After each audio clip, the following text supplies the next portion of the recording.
Buenos días, un día más a Tech Talk by Skiller Academy. Hoy tenemos una serie de invitados muy especiales dentro del mundo blockchain. Hoy queríamos profundizar un poco más en los aspectos legales y también técnicos. Era todo un reto porque realmente hay pocos expertos dentro de este ecosistema. De hecho, para encontrar los invitados tuve que recurrir a un buen amigo mío que se llama José Luis de Bit2Me, que está dentro de ese ecosistema, y dije, oye, necesitamos entrar dentro de protocolos, puentes y temas de regulación MiCA. Encuéntranos a los invitados ideales. Y por ello tenemos a Rafael del Castillo, de Stoken Capital. Bienvenido. Hola, buenos días. A Alberto Toribio, CTO de CryptoPlaza. Bienvenido. Gracias, un placer. Y a Jorge Gómez, cofundador de Givit NFT. Hola. Bueno, hoy quería hablar también un poco de ese inicio de empezar a financiar startups dentro del mundo tokenizado. Rafael, ¿cómo está ese ecosistema? ¿Empieza a haber startups que se financian gracias a la financiación con tokens? Buena pregunta. Realmente estamos en una fase en la que cada vez hay más empresas que descubren la tokenización o la implementación de blockchain como una nueva forma de extender su modelo de negocio y buscar financiación adicional. Esto puede hacerse mediante la emisión de tokens, y habrá que ver, si hablamos de tokenización, qué tipos de tokenización, qué activos estamos tokenizando, si estamos tokenizando deuda, estamos tokenizando capital, si usamos blockchain como registro de contratos entre partes privadas y las múltiples opciones que hay, o si estamos, digamos, implementando nuevos modelos de negocio en los que incorporamos una ficha de servicio, un utility token, para captar financiación, crear comunidad y hacer que nuestro proyecto escale y crezca. Es muy difícil tener un número claro porque no hay un registro, ¿no?, de todas las empresas que están utilizándolo, y, como decía, hay empresas que están emitiendo tokens, security tokens, hay empresas que están usando utility tokens, parte está regulada, parte no está regulada. Entonces, hombre, yo calcularía que unas 150 o 200 empresas ya han hecho, con más o menos éxito, un intento, ¿no?, de aproximarse para conseguir financiación de esta Alberto, manera. ¿tú ves que realmente hay movimiento? O sea, las startups están apostando por esta vía de crear ese token para financiarse. La mayoría de compañías que podemos encontrar en el ámbito de la Web3 se han financiado de esta forma. El fenómeno surge, como muchos sabrán, en el año 2017, y hoy en día la mayoría de compañías de la Web3 se financian vendiendo su propio token. Cuando esto ocurre, no solamente hablamos de representar algún tipo de activo, ya sea digital o sea un activo físico más parecido a una security, como pudiera ser la deuda, sino que hablamos de compañías que utilizan el token para prácticamente todo.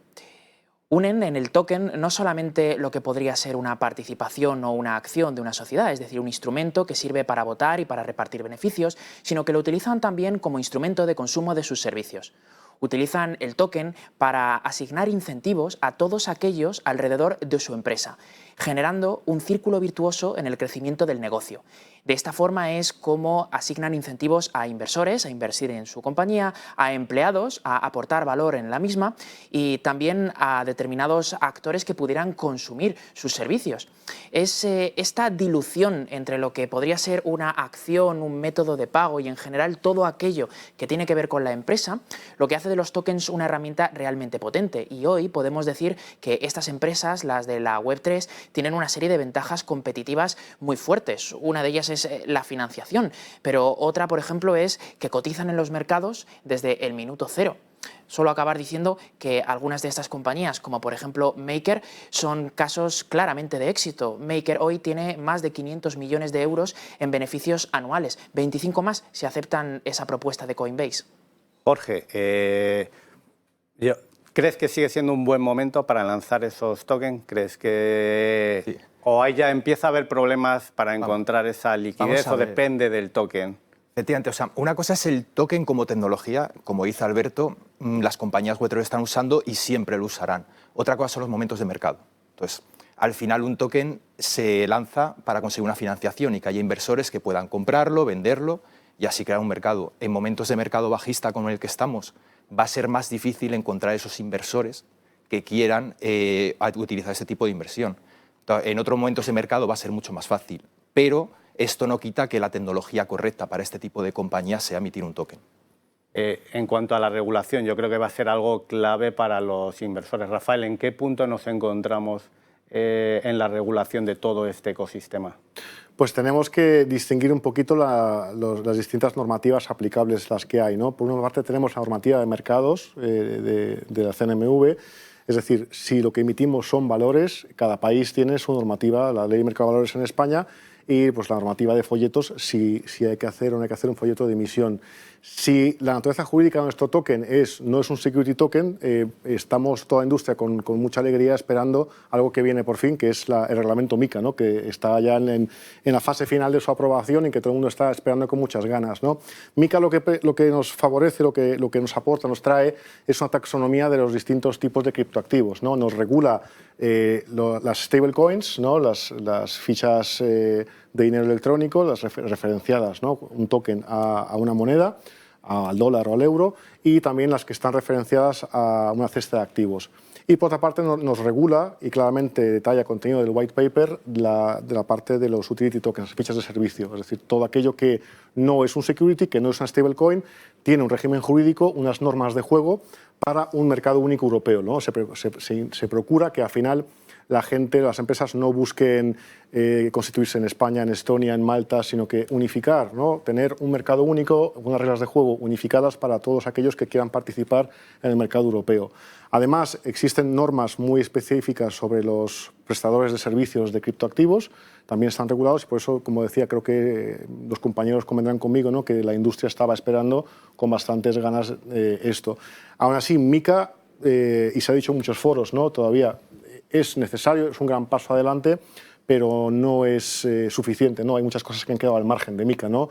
Espero que tengamos ocasión de hablar de las DAOs y de los NFTs, que son dos digamos, instrumentos o dos realidades que están en el mercado, que están a día de hoy presentes y que todavía tienen una naturaleza jurídica o una respuesta jurídica un poco incierta. Hoy en el programa hablaremos de toda esta parte de financiación, también la parte organizativa y también entraremos, luego os pondré retos tanto de hablar un poco de protocolos y de puentes que hay. Rafael comentaba muy bien el tema de las DAO, ese modelo organizativo. ¿Nos puedes explicar un poco, Alberto, un poco más qué es una DAO y qué retos tiene por delante? Una DAO son las siglas de Decentralized Autonomous Organization, u organización descentralizada, y consiste en un grupo de individuos que se coordinan alrededor de Internet para disponer capital propio, habitualmente en criptomonedas, mediante un instrumento que es un smart contract, que garantiza, como si se tratase de una suerte de caja fuerte inteligente, cómo se van a gastar esos fondos. Esa caja fuerte reparte tokens entre sus usuarios y esos tokens permiten decidir sobre cómo se van a gastar estos fondos. La mayoría de empresas en el ámbito de DeFi se han constituido mediante esta fórmula de organización. Si bien una DAO no establece las mismas garantías para sus inversores que una compañía tradicional, no cuenta con un estatuto, no está constituida en un país y por lo tanto no le son de aplicación normas de un territorio jurídico específico, tiene las mínimas garantías para que los proyectos funcionen.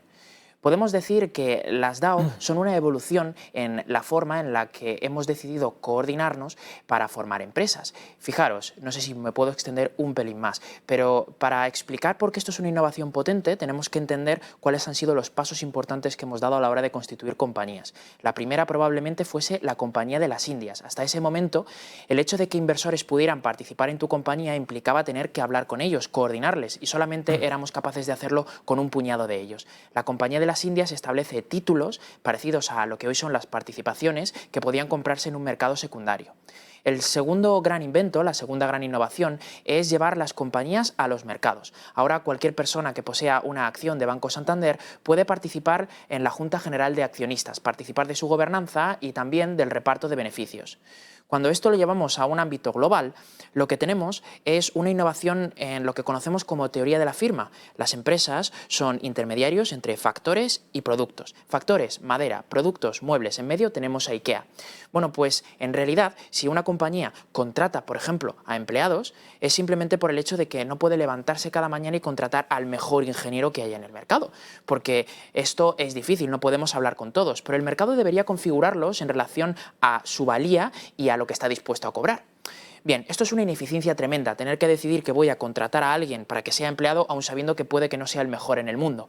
Las DAO no tienen este problema. Es una innovación en la forma de coordinar a personas para explotar un negocio, porque cualquier persona que quiera aportar valor a una DAO puede hacerlo y mediante algo que llamamos incentivos o tokenomics puede recibir incentivos por ellos. Por eso, y ya acabando, pues un empleado en el ámbito de una DAO es algo muy difuso. Estas son algunas de las innovaciones de las DAO y esto es lo que nos trae. Me gusta el concepto de tokenomics porque este programa sí que quiero entrar en más o menos un poco la visión rápida de todos los conceptos. Tokenomics. Rafael, ¿nos puedes explicar un poco rápido cuál es la idea, aunque sea desde el punto más jurídico? Sí, te voy a decir que desde el punto de vista jurídico no puedo profundizar en la parte económica, ¿no? Pero las tokenomics son la economía del token. Cuando se diseña la emisión de un token, sea la naturaleza que sea un security token, un utility token, es muy importante entender y procuramos ayudar a la gente a plantearse cómo va a vivir el token una vez lo emitas.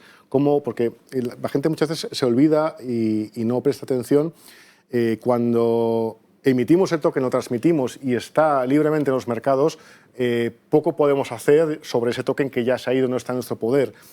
Podemos interactuar con él teniendo nosotros nuestra liquidez, comprando, dando órdenes de compra. O sea, al final es un mercado que hemos creado nosotros mismos con un activo digital que hemos emitido. Entonces, el diseño, hay que tener mucho cuidado en el diseño del tokenomics, de cualquier proyecto, precisamente para evitar que los incentivos que se hayan hecho sean incorrectos, ¿no? Porque hemos visto en muchos proyectos que la gente aguanta hasta que pase el periodo obligatorio y en cuanto puede lo vende, ¿no? Porque en muchos casos hay ideas de especular simplemente con el token, compro barato para vender más caro. Entonces, si no hay un incentivo de uso o de atracción dentro del proyecto o algo que favorezca que la gente no se quiera desprender y le pueda dar cierta liquidez, un tokenomics mal planteado puede destruir el token y llevarlo a un crash que hemos visto, ¿no? Es cuando sale una empresa a bolsa, enseguida vemos que tiene una fuerte bajada, pues es en cuanto la gente puede vender, ¿no? para ganar su posición. A mí también ahora, Jorge, te voy a preguntar sobre el tema de las DAO, porque ahora todo este concepto de descentralización está tomando mucha fuerza, incluso después de que, como Elon Musk adquirió Twitter,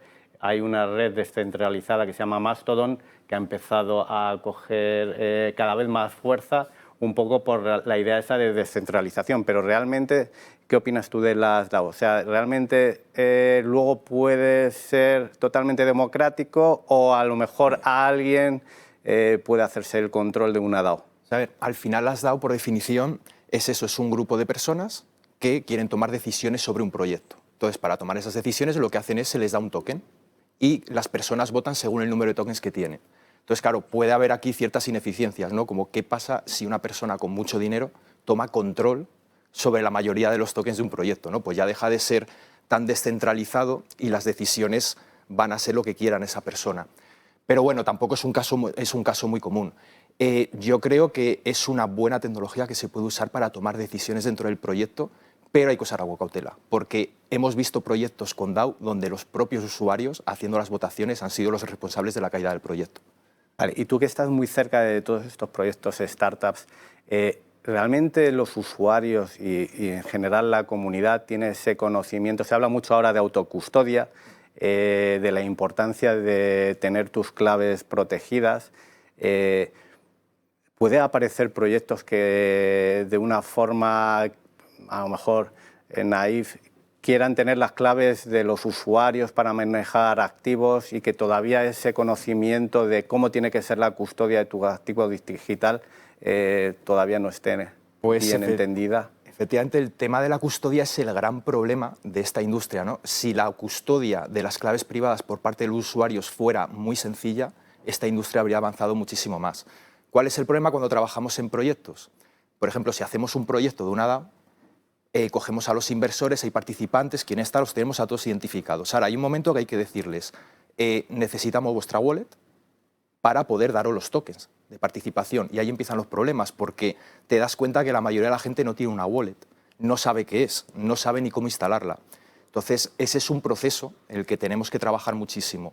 Primero, formación, y segundo, intentar sacar herramientas que ayuden a que la gente pueda crear esas wallets, pueda custodiar esas claves privadas de una forma mucho más fácil, porque no nos olvidemos, pierdes la clave privada, pierdes todo el contenido que hay en la wallet. Así que La industria lo que necesita es eso, facilidad en esos puntos, de ayudar a la gente a autocustodiar sus claves privadas. Claro. Yo aquí veía un poco, todo el mundo me dice, ¿cómo puede ser si blockchain es seguro? ¿Cómo puede haber sido hackeado? A ver, es que realmente en el ecosistema, y ahora te preguntaré a Alberto para que entres en detalle, estás en una blockchain 1 tienes unos activos, a lo mejor quieres hacer algo en una blockchain 2 porque realmente hace falta varias blockchain para que esto sea escalable, y hay un movimiento a través de un puente, un liquidity pool. A mí a veces me recuerda a si yo tengo dinero en mi caja fuerte en casa, que no tengo caja fuerte, pero si imaginamos que tengo caja fuerte y mi vecino tiene otra caja fuerte, en las dos cajas fuertes está seguro, pero yo quiero mandarle dinero, abro la puerta o la ventana, le tiro el dinero y él lo tiene que coger. Entonces dices tú, ostras, vale, lo he tirado por la ventana y él lo va a coger, pero en ese puente puede ser hackeado. ¿Qué está ocurriendo ahora mismo para dar un poco de seguridad? O a lo mejor, no sé si hay aseguradoras, yo conozco alguna empresa tipo Odin, que intentan dar seguridad a ese movimiento de activos entre redes. En ese ejemplo que has puesto, de hecho, podrían quitarle el dinero incluso después de que el vecino lo haya agarrado con la mano. Porque lo que tenemos en blockchain son una serie de redes que gestionan un libro contable. Si tenemos Ether, poseemos Ether, es simplemente porque en el libro contable de Ether, en la red de blockchain de Ethereum, hay un apunte a nuestro nombre, que está asociado a nuestra clave pública, de la que disponemos una clave privada que nos permitirá firmar transacciones para gastar ese dinero, similar a la contraseña que utilizamos para entrar en el banco. Lógicamente, operar sobre esas redes tiene una serie de limitaciones. Por ejemplo, en el caso de Bitcoin hablamos de que solamente se soportan 3 transacciones por segundo. Y a pesar de que esto se está incrementando, surgen una serie de soluciones que llamamos de capa 2. Esas soluciones de capa 2 permiten no tener que hacer conciliación a la red principal, es decir, tenemos un nivel de abstracción mayor, por lo tanto también de riesgo, pero nos permiten realizar muchas más transacciones. Sería algo similar a transaccionar directamente con billetes, donde nosotros poseemos los billetes, o hacerlo a través de un banco, habiéndolo depositado en un banco y de esta forma asumiendo el riesgo de que ese banco se declare en default. Bien, cuando movemos activos a través de diferentes redes, tenemos que entender una cosa. El Ether es el apunte contable nativo en la red de Ethereum. Esto significa que solo existe en la red de Ethereum. Si disponemos de Ether en la red de Solana o de Solana en la red de Ethereum, es porque existe una de estas empresas que has mencionado, un puente. Los puentes lo que hacen es bloquear activos en su red nativa, por ejemplo, en la red de Ethereum, y representarlos virtualmente en otra red diferente. Cuando nosotros movemos Ether de la red de Ethereum o Bitcoins de la red de Bitcoin a la red de Ethereum, en realidad lo que tenemos es un apunte, dado que hay alguien que está custodiando esos bitcoins en la red de Ethereum. En el momento en que a ese puente le roben esos bitcoins, todos los bitcoins que ha representado virtualmente en esa otra red dejan de tener valor. Esto es lo que ha ocurrido precisamente estos días con una de las representaciones de Bitcoin en la red de Solana, que tras el descalabro de FTX ha perdido todo su valor. Bueno, estos son los riesgos a los que nos enfrentamos. ¿Cómo podemos paliarlos? Tenemos que exponernos siempre a los activos, en el caso de que decidamos hacer custodia propia, de forma nativa siempre que sea posible. De esa forma evitamos ese nivel de abstracción. Es algo similar a tener nuestros bitcoins en autocustodia en lugar de tenerlos en un exchange. Evitamos, por tanto, que si el exchange quiebra tengamos algún problema. Pues tener los activos en la red nativa a la que pertenecen, Ethereum en la red de Ether en la red de Ethereum o Sol en la red de Solana, evita que si un puente es hackeado, pues tengamos estos problemas. La otra forma es contratar productos de coberturas, pero la realidad es que los productos de coberturas, los seguros en el ámbito de DeFi, no están siendo muy exitosos, porque en este entorno encontramos más inversores interesados en tomar riesgo que en cederlo. Así que en este momento no hay muchos productos. Esto es lo que tenemos en el entorno de los puentes, un entorno complejo que evita su adopción. Rafael, ¿tú crees que iremos hacia un mundo más local en todo este ecosistema cripto, blockchain? Porque hasta ahora es todo muy internacional. En caso de que una compañía que esté en Asia quiebre, no tienes mucha protección jurídica y demás. ¿Tú crees que encontraremos, por ejemplo, exchange de criptomonedas españoles o europeos donde la gente invertirá con más tranquilidad porque están bajo una regulación? ¿O crees que esto acabará siendo y seguirá siendo global? Es difícil esta pregunta porque al final hablamos de proyectos que son globales y de opciones de entrar, salir al mercado de forma global. Es muy difícil ponerle cotos al campo, ¿no? Es decir, obviamente la regulación, si los exchanges, muchos, y hemos visto, ¿no?, movimientos que intentan entrar en Europa, están obteniendo licencias. Pero aquí la gran pregunta es entre el modelo CEX y el modelo DEX, ¿no? Es decir, blockchain traía, o desde el punto de vista filosófico, traía la desintermediar, yo me guardo mis propios fondos, no dependo de nadie y por eso no tengo ese riesgo. En el momento en el que mis fondos están en un exchange centralizado, ya sabemos, siempre dicen, not your keys, not your money, no son tus llaves, no es tu dinero. Tenemos el problema que tenemos con los bancos, ¿no? Si tenemos nuestro dinero en los bancos y un banco quiebra, pues no podemos hacer mucho. No hemos avanzado ni hemos pasado ese paradigma. Aquí se empeora la situación todavía porque los exchanges, muchos de ellos, no tienen la regulación que tienen los bancos, ¿no? No hay normas de solvencia, no hay una serie de salvaguardas por los reguladores para evitar que pase lo que pasó, ¿no? Y pasó con bancos que estaban muy regulados en la crisis anterior y actualmente vemos que tienen problemas que no pasará con un exchange donde en principio las normas son mucho más laxas, si es que existen, ¿no? Al final ese es un poco el problema. Por otra parte, muchos usuarios, lo decía nuestro compañero, ¿no? El reto principal es la adopción, ¿no? Porque si tenemos una tarjeta de crédito y perdemos el PIN, vamos al banco y nos dan un nuevo PIN y estamos contentos. Si perdemos las claves, tenemos un problema muy gordo. No, eso la gente no lo entiende, la gente tiene miedo y creo que es uno de los frenos a la adopción, ¿no? Con gran poder llega una gran responsabilidad. Tú eres responsable de tus fondos si quieres participar de un sistema descentralizado. Quiero entrar también en el tema de NFTs, aprovechando que tengo a Jorge. Quiero que me comentes un poco la utilidad de los NFTs, también que nos comentes un poco ese concepto nuevo de NFT dinámico, porque ahora parece como que ya no tienen valor, que ya toda esta idea del NFT no tiene valor. Tampoco creo que los usuarios sepan la diferencia de crear un NFT en OpenSea, que es un poco el Amazon de los NFTs, y crearlo en otro sitio. No sé si puedes profundizar un poco. Lo primero, un NFT, para definirlo, es un activo digital. Vamos a imaginarlo como un cromo digital. Entonces, casos de uso, muchísimos. Desde los más tradicionales que empezaron a ser el arte digital, el coleccionismo, por ejemplo, el tema de que se puedan los skins, los ítems en los videojuegos puedan ser NFTs, son casos de uso tradicionales. El tema es que ahora hay también otros casos de uso que son para ayudar a montar comunidades. Es decir, montamos una comunidad a partir de una colección de NFTs. Cada persona que tiene un NFT de esa colección puede entrar en un canal exclusivo y relacionarse entre ellos. Esto es un caso de uso bastante útil. Luego, tema, por ejemplo, OpenSea, que me has preguntado, OpenSea sirve para el arte digital. Es decir, tú eres un artista, tienes un dibujo, tienes algo, y lo puedes subir usando OpenSea para venderlo.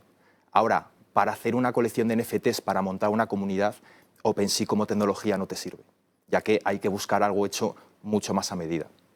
Alberto, sé que hacéis habitualmente el Criptoplaza Forum y ahí tenéis una comunidad profunda.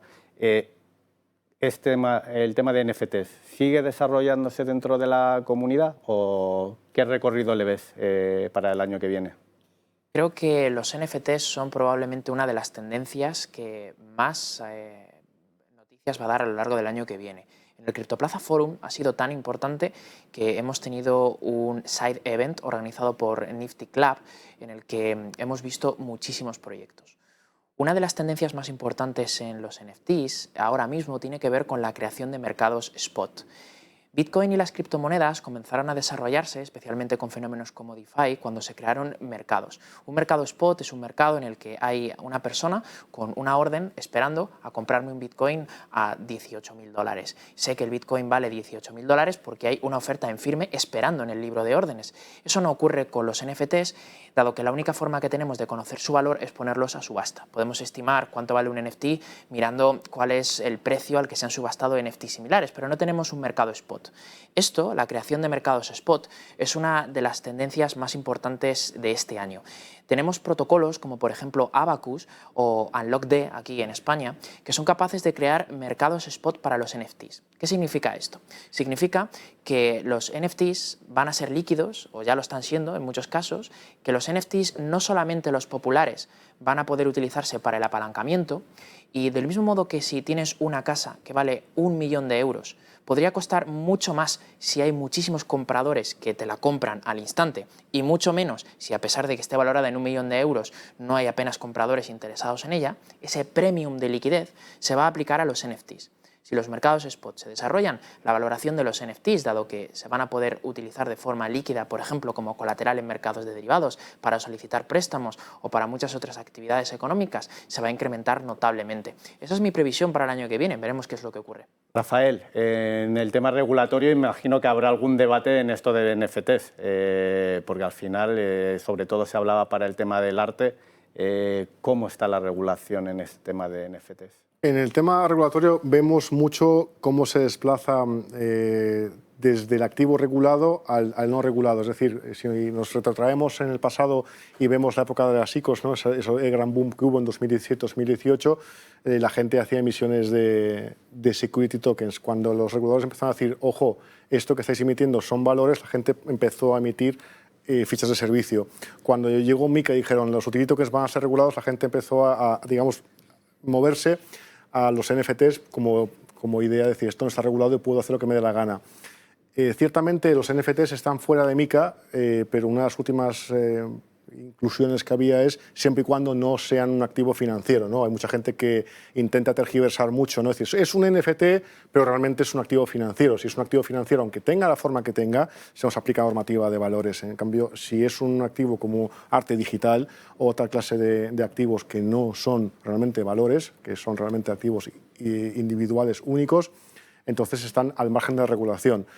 Que esté al margen de regulación, que no haya regulación específica, no supone que aquí valga todo, ¿no? O sea, el resto del ordenamiento jurídico se aplica en las condiciones generales y demás. Si nosotros ofrecemos un NFT con una serie de características, con una serie de servicios y hay unas condiciones generales, tenemos que responder, ¿no? Dentro del derecho de obligaciones a aquello a que nos hayamos comprometido, ¿no? Si decimos que nuestro NFT nos da acceso, pongamos, no sé, a cursos, a conferencias, a eventos, ¿no? Somos miembros de una comunidad, el hecho de no prestarlos, es decir, pues ya está, lo emitido, no lo presto, se nos puede exigir responsabilidades. Es decir, hay una regulación que es el derecho general que se aplica a las normas que hayamos incorporado en nuestros términos y condiciones. Muy bien, y la última parte ya es más relacionada con el ecosistema de marketing. Hay un concepto que es el Launchpad. Normalmente siempre que aparece un proyecto intenta utilizarlo, aunque esta vez veo que cada vez hay menos. Jorge, ¿qué es un Launchpad y qué ayuda a un proyecto y a la comunidad esos Launchpad que vemos dentro de los exchanges? Un Launchpad al final es un lugar donde los proyectos se exponen y ofrecen se pueden comprar. Es decir, en lugar de anunciarte individualmente con tu propia web, hacer tu propio marketing, que ahí puede haber dudas si es un proyecto legítimo o no, al final hay una empresa que crea un Launchpad, audita los proyectos que quieren aplicar ese Launchpad y ofrece un poco de seguridad a esos inversores que quieren invertir en los proyectos. Ese es el concepto, una inversión en proyectos que acaban de empezar, inversión en tokens obviamente, pero que tienes la seguridad que el proyecto ha sido auditado por la empresa del Launchpad. Como tenemos 3 minutos, te voy a preguntar también, Alberto, por el Launchpad. O sea, ¿se sigue utilizando o ha habido ahora una bajada en proyectos que se lanzan? Lo que hemos visto es que muchos proyectos incorporan un token sin tener la necesidad real de hacerlo, o lo hacen de forma accesoria. Cuando hablaba antes de esa compañía de la Web3, donde el token reúne una forma de repartir dividendos, de dotar de incentivos a las personas que están alrededor de una compañía para producir ese círculo virtuoso en el crecimiento del negocio, vemos que muchas compañías crean tokens sin este propósito. Eso ha hecho que, lógicamente, se produzca un descalabro en muchos proyectos que se han lanzado, que simplemente tienen un token pues, como un utility, con una serie de servicios mínimos, y lógicamente los Launchpad están teniendo menos proyectos que se aceptan en este momento. Dicho esto, hay una tendencia muy interesante en este momento. Nosotros colaboramos ahora con un proyecto que permite a inversores ponerse corto de tokens en el momento de su lanzamiento. Serían launchpads, pero en lugar de permitir exposición a un proyecto que acaba de lanzar su token, te permite ponerte corto de un proyecto que se acaba de lanzar.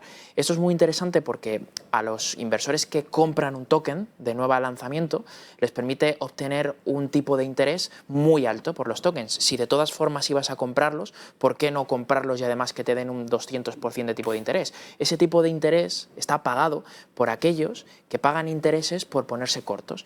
A mí este modelo me parece muy interesante y además muy sano para el mercado, porque si se va a lanzar un token en un launchpad y en estos otros launchpad vemos un tipo de interés muy alto, significa que hay información de mercado que dice que ese token probablemente no sea muy sólido.